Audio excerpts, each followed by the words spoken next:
you get into situations that are embarrassing. Some people stay calm under the situation. However, some people have no idea what to do when they encounter such moments.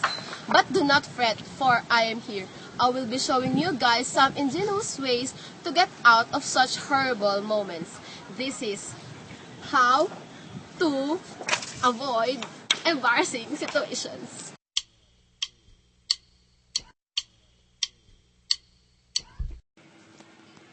You're walking with your friends and your mind is too bothered by something. Oh, wait. Sheng.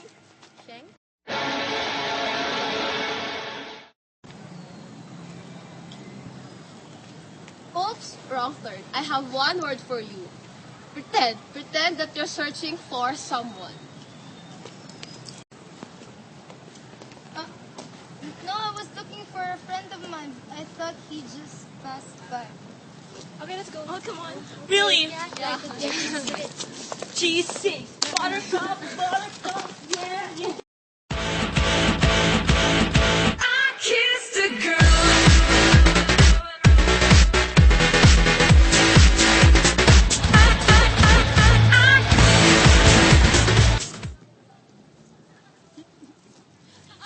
You're not looking where you're going because you're too busy texting.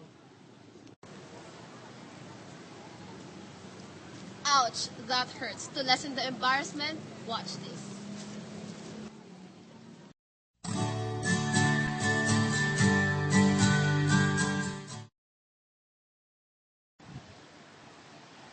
Hey, what do you want?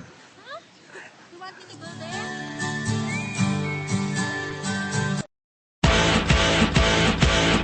I kissed a girl.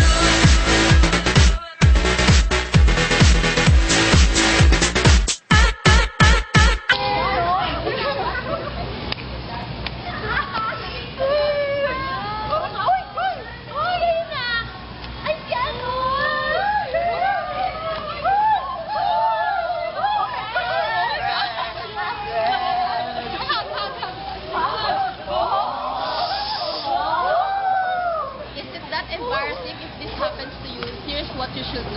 Pretend that you're trying to make some mosquitoes go away.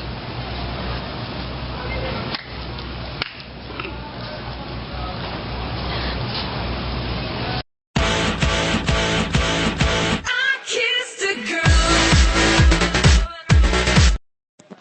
So there you have it. How to avoid embarrassing situations. Okay na?